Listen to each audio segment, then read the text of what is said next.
Então, pessoal, só para vocês entenderem como é que é o procedimento, tá? Como é que compõe uma colmeia de abelha sem ferrão, tá? No caso da bugia, tá?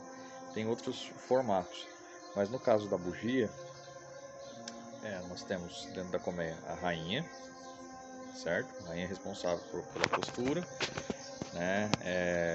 Para criar as operárias, né? Para criar as princesas. É a partir da genética dela que a gente tem a variação, né, na verdade, de campeiras ou princesas, né? Falando em princesas, né, princesas são rainhas, né, que eventualmente a rainha coloca, né, isso é natural, né, para fazer com que a colmeia perpetue, né? Aconteceu qualquer coisa com a rainha, né? Ela morreu, ficou velha, aconteceu alguma coisa, a rainha vai morrer, né, por algum motivo, né, ou as próprias campeiras vêm e finalizam a abelha, a rainha, né, ou, né, acontece uma fatalidade, ela começa a morrer mesmo, né. Algumas vezes até alguns meliponicultores defendem a estratégia de remover a rainha, né, para que uma campeira, uma princesa venha assumir o lugar. Né? E é para a perpetuação da espécie, né? Porque se uma rainha está fraca, o que acontece? O enxame fica exposto também, né? Então isso é muito importante, ter uma rainha forte que saiba controlar o enxame, que mantenha ele bem forte, né? E essa característica é uma característica normal das abelhas, né? Uma rainha, ela dura, se eu não estou enganado, ela dura 8 anos, se eu não estou enganado, né? Mas por N motivos ela pode definhar, né? Ao contrário da abelha rainha, a campeira, né, que é a responsável por fazer a manutenção dos potes da colmeia, né, por buscar recursos na natureza, pólen, resina, ela aí, elas são essa aqui que está enchendo a paciência aqui agora. Eu estou cheirando cera, provavelmente ela veio pegar e ela quer pegar a cera da minha mão. Então elas são responsáveis por fazer essa coleta de recursos, né, do néctar das plantas, da cera, né? Então, se você deixar uma cera exposta, a campeira que vai vir fazer essa coleta e vai, né, trazer recursos para dentro da colmeia, né? Quanto mais campeira dentro de uma colmeia, melhor tá bom? Que mais? E tem, por último, o zangão, né? O zangão, ele é responsável única e exclusivamente para fecundar a princesa, né? E nessa mecânica de ter uma rainha nova, né? Então,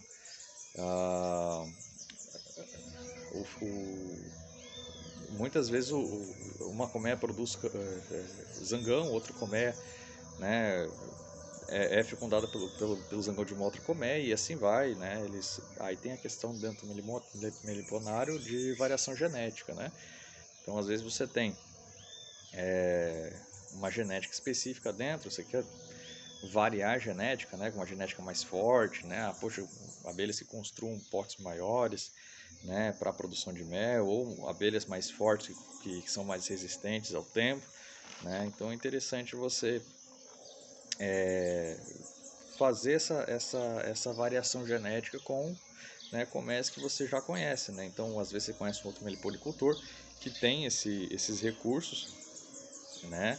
E consigo compartilhar com você, né? Então, compartilhar um disco ou uma colmeia inteira, né? E dependendo da colmeia, elas são mais agressivas, né? Umas são mais dóceis, né? As que eu tenho aqui, elas são meio a meio, assim. Elas nem são tão agressivas, nem são tão dóceis assim, tá? Aliás, toda abelha sem ferrão, você vai mexer na colmeia dela, né? Ela vai dar uma reagida, né? Mas tem abelhas que são mais dóceis do que as outras, né? E pela variação genética você consegue meio que definir um comportamento do seu meliponário, sabe? Aqui, como eu estou trabalhando só com bugia, né? Então eu não tenho uma variabilidade genética muito grande. Eu tenho 4 caixas, né? 5 agora, né? Depois dessa última divisão que eu fiz. Então, minha variabilidade genética é pouca, mas eu vou ter que começar a me preocupar isso em algum momento, né? Para fortalecer meu meliponário, né? Fortalecer os meus enxames, né? Apresentar recursos, aliás, uma genética de melhor qualidade, né? Porque uma abelha forte, ela vai coletar bastante recurso, né? Ela vai produzir rainha forte, que vai coordenar a colmeia de uma forma correta, né? E isso faz bem para elas, né? E faz bem pro ambiente ao redor, né? Aqui eu crio no formato de condomínio, né? Então todas elas ali se defendem, né? Uma das outras, né? Esse formato de condomínio, que elas ficam bem próximas uma das outras, tende a ter uma produção menor de mel, né? Elas tendem a ter um compartilhamento de recursos, às vezes elas pegam recursos de uma da caixa, passa para outra, né? Isso faz parte, né? E é desvantagem, tá? Mas eu decidi fazer assim, primeiro por uma questão de espaço, né? Eu tenho poucos, né? Mas tem uma vantagem, né? A vantagem de ter o meliponário estruturado dessa forma, né? Com as caixas próximas uma da outra, né? Facilita a defesa das caixas também. Então não é uma caixa sozinha, né? Então o que acontece muitas vezes é que o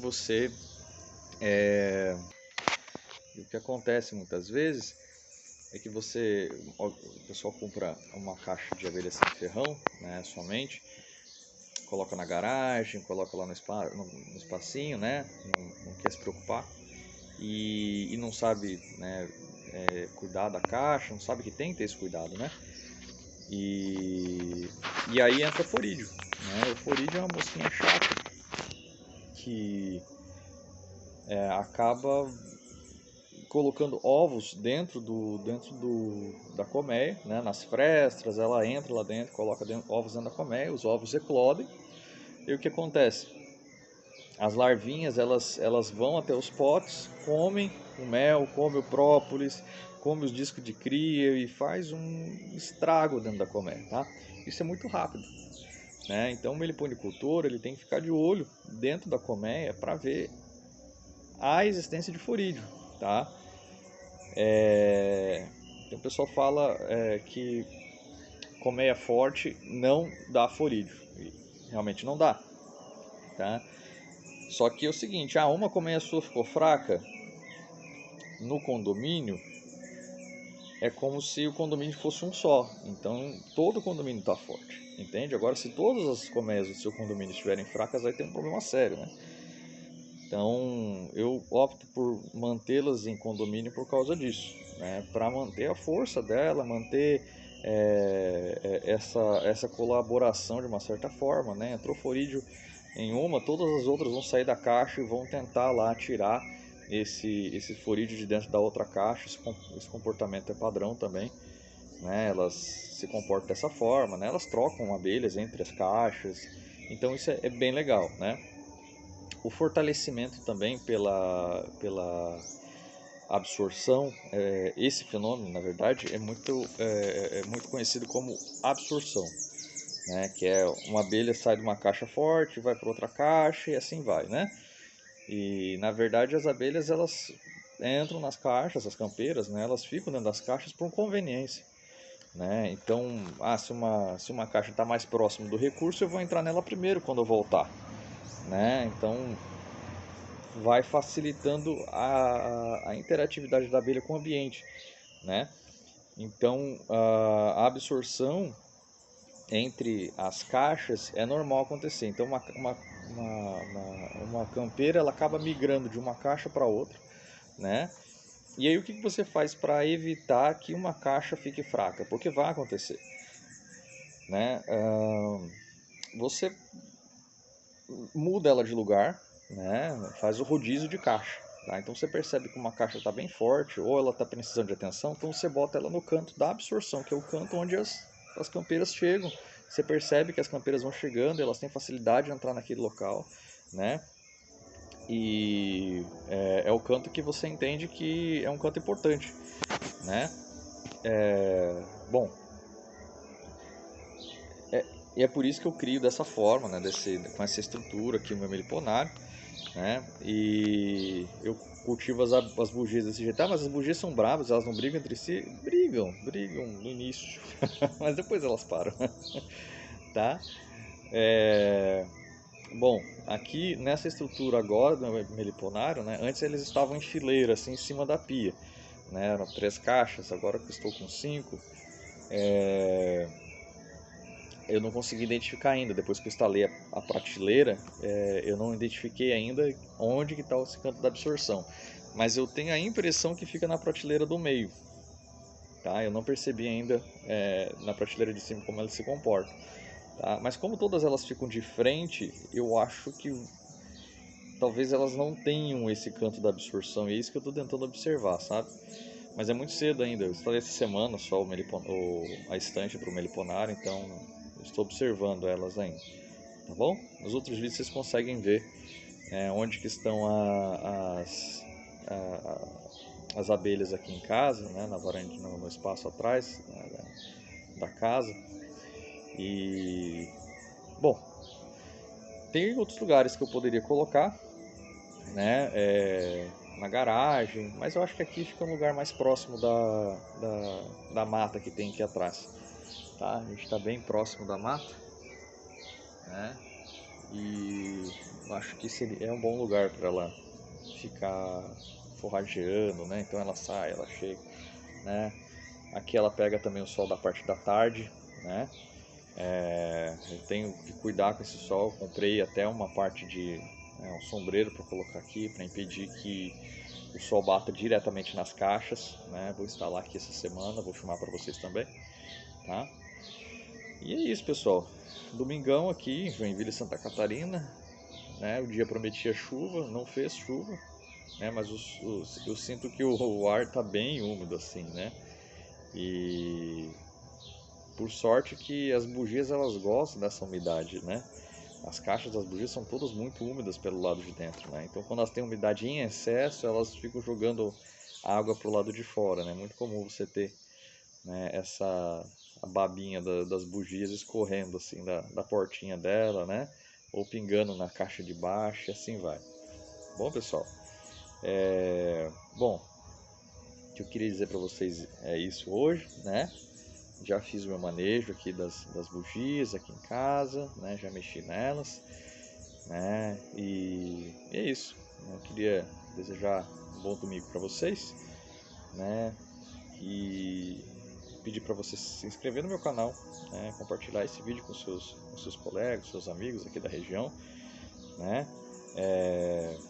Eu estou sempre estudando, né, novas técnicas, né, vendo o que as pessoas do resto do Brasil fazem, se funciona, se não funciona. Eu também estou colocando alguns experimentos à prova aqui, já desde o início, né? Então a minha ideia aqui é mostrar para você, né, como é iniciar mesmo na meliponicultura, né? E eu já escolhi uma abelha que é muito difícil, dizem, né? Mas por enquanto eu não tive problema com ela, né? Eu gosto de interagir, eu gosto de olhar para na caixa, então eu estou sempre ali olhando, né? Como eu trabalho home office, então eu tenho essa liberdade de estar ali, né, monitorando o tempo todo, né? Então aconteceu qualquer coisa, né? Que ataque de bugia, né? De forídeo, ataque de abelha-limão, né? Houve uma postura de, de mosca soldado também, né? Então essas eventualidades eu conseguiria em tese perceber antes de causar um dano maior, né? Mas é isso, né? Curta, comente, compartilhe esse vídeo, né? Se você gostou, deixa o seu joinha, né? E se não gostou, deixa o seu dislike, né? Porque daí também eu vou estar procurando melhorar nos vídeos, né? E é isso, né? Até o próximo vídeo. Obrigado.